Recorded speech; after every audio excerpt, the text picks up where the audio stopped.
Olá, tudo bem? A nossa aula de hoje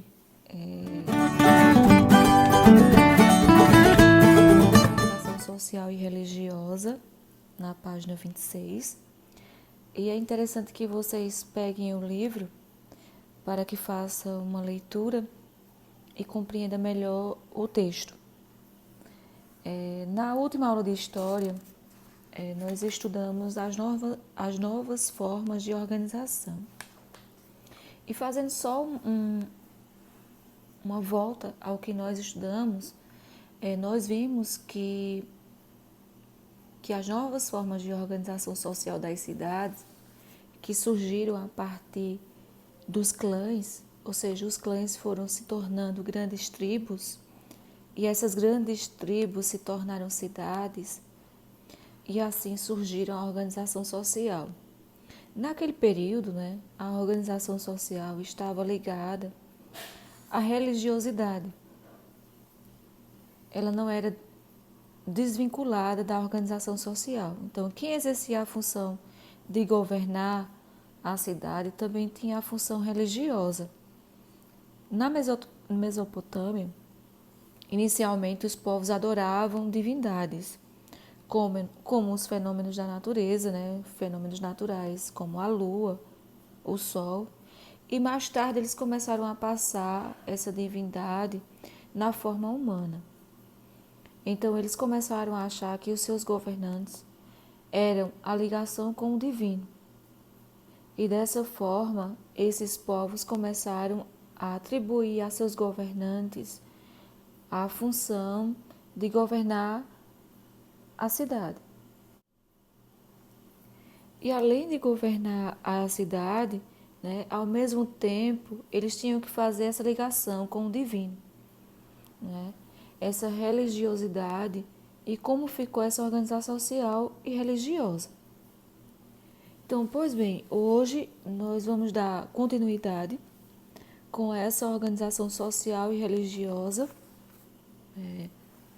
fazendo uma leitura aí, que em muitos lugares a organização política e social ela esteve ligada a fatores religiosos.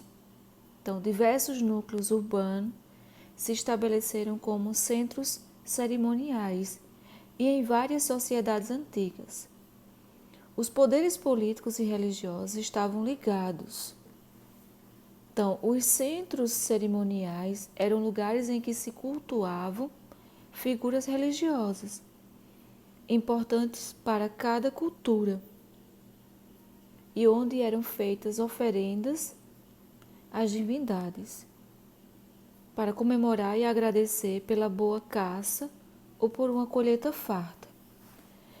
Então, esses centros, as pessoas iam, e elas cultuavam a figura religiosa, e iam fazer as suas oferendas. Então, essas oferendas, eles iam comemorar muitas vezes uma boa caça, uma boa colheita que fizeram durante aquele período. Os centros religiosos, que eram lugares de peregrinação, recebiam muitas pessoas e se transformaram em cidades complexas, que podiam estar integradas a uma rede de comércio ou de estradas. Nessas cidades também se desenvolveram funções administrativas e militares. Então, para entender aí, diferentes de hoje, esses centros, diferente de hoje em dia, quando a maioria das religiões mais populares são voltadas ao culto de um Deus único, entre os antigos era comum o polieteísmo, isto é, a crença em diferentes deuses, certo? E assim, a partir de alguns centros cerimoniais, surgiram cidades que se organizavam de acordo com uma hierarquia social, relacionada a fatores políticos e religiosos. No continente americano, também havia cidades com essas características, como a cidade de Chavin, de Huantar, no norte do Peru, que foi um importante local de peregrinação religiosa.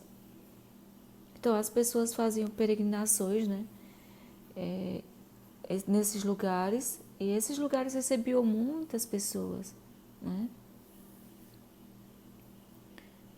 E o centro cultural que se desenvolveu entre 3.500 e 2.500 anos atrás. Na cidade havia edifícios públicos, templos e praças. A influência da cultura de Chavin também se expandiu para as regiões onde atualmente se localizam o Equador e Bolívia.